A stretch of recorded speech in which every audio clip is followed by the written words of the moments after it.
mengingat pembentuk undang-undang telah menghendaki Lembaga Perlindungan Saksi dan Korban diberikan kewenangan memutuskan adanya kasus-kasus tertentu, yaitu antara lain tindak pidana lain yang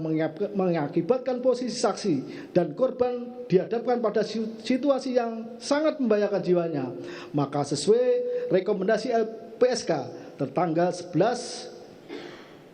Januari 2023 kepada terdakwa Richard Eliezer, tindak pidana yang dihadapi terdakwa dapat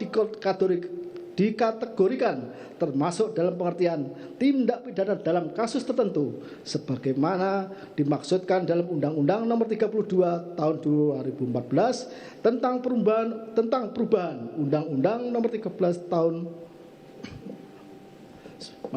sebagaimana dimaksud dalam Undang-Undang Nomor 31 Tahun 2015 tentang perubahan Undang-Undang Nomor 13 Tahun 2006 tentang perlindungan saksi dan korban. Menimbang syarat bahwa syarat selanjutnya untuk dapat ditetapkan sebagai pelaku yang bekerja sama, justice kolaborator terdakwa bukanlah sebagai pelaku utama. Menimbang bahwa PAF Lamintang menerjemahkan Dader sebagai pelaku. Pasal 55 ayat 1 KUH Pidana menentukan siapa yang disebut sebagai Dader. Pelaku-pelaku yaitu antara lain pelaku plegen, menyuruh lakukan plegen, turut serta melakukan plegen, dan yang membujuk, menggerakkan wetlogen. Menimbang bahwa mengingat dalam Undang-Undang Nomor 31 Tahun 2014 tentang perubahan Undang-Undang Nomor 13 Tahun 2006 menentukan syarat justice kolaborator adalah bukan pelaku utama,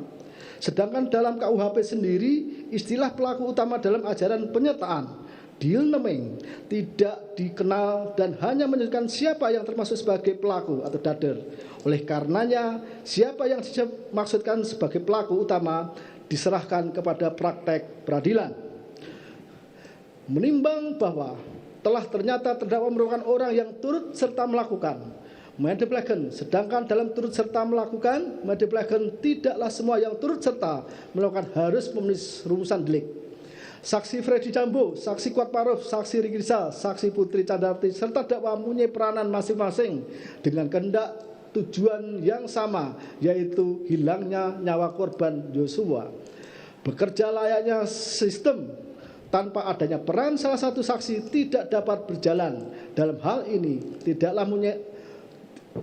hal ini terdakwa mempunyai peranan sebagai orang yang menembak korban Yosua, sedangkan saksi Freddy Sambo pencetus ide, aktor intelektual, perancang sekaligus juga yang telah menembak korban Yosua, serta telah melibatkan para saksi lain termasuk terdakwa, sehingga saksi Freddy Sambo dipandang sebagai pelaku utama, sedangkan meskipun terdakwa benar sebagai orang yang melakukan penembakan terhadap Yosua termasuk pelaku tetapi bukan pelaku utama.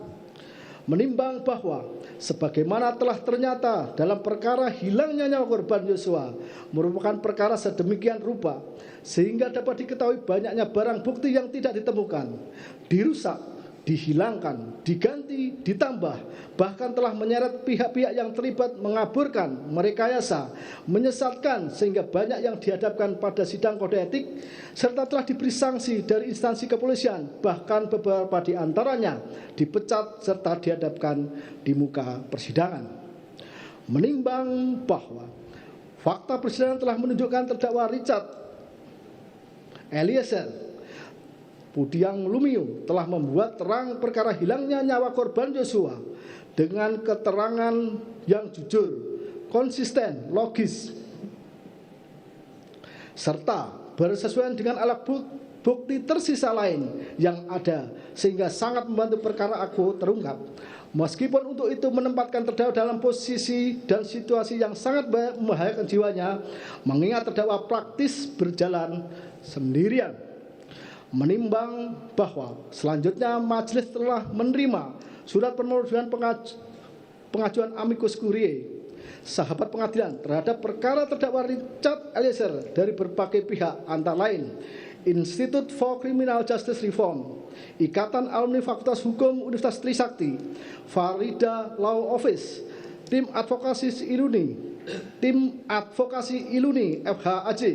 terakhir dari Aliansi Akademi Indonesia yang pada pokoknya menyatakan kejujuran dan keberanian merupakan kunci keadilan bagi semua. Oleh karenanya, mohon agar kejujuran terdakwa Richard Eliezer mendapat penghargaan sebagaimana mestinya.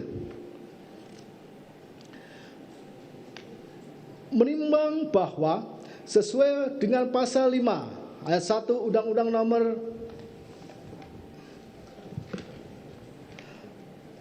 48 tahun 2009 tentang kekuasaan kehakiman, majelis tidak akan menutup mata dan merasa mendapat tekanan berkaitan dengan permohonan amicus curiae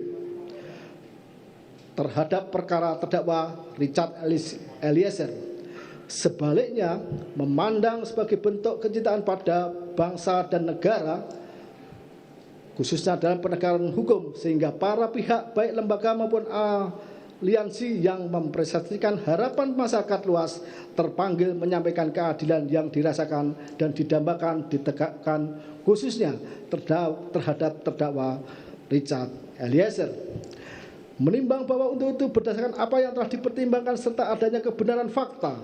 penyebab meninggalnya korban Yosua telah dikepung berbagai pihak yang mengakibatkan gelapnya perkara, sehingga kebenaran dan keadilan nyaris muncul terbalik.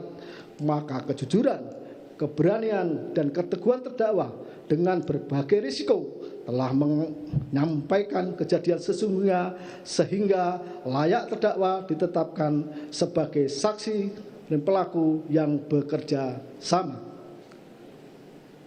justice kolaborator, serta berhak mendapatkan penghargaan sebagaimana ditentukan dalam pasal 10A Undang-Undang Nomor 31 Tahun 2014 tentang perubahan Undang-Undang Nomor 13 Tahun 2006. Menimbang bahwa berdasarkan seluruh pertimbangan di atas dan ketika terdakwa Eliezer telah mengetahui bahwa perbuatannya sangat jahat, menyadari, menyesal, meminta maaf kepada keluarga korban Yosua, selanjutnya berbalik 180 derajat secara nyata, melangkah maju, memperbaiki kesalahan, meskipun harus melewati jalan terjal, berisiko demi kebenaran, dan hal itu telah terdakwa Richard Eliezer tunjukkan sebagai bentuk pertobatan. Maka menurut hemat majelis adalah adil apabila pidana yang dijatuhkan kepada terdakwa Richard Eliezer ditentukan sebagaimana dalam amar putusan.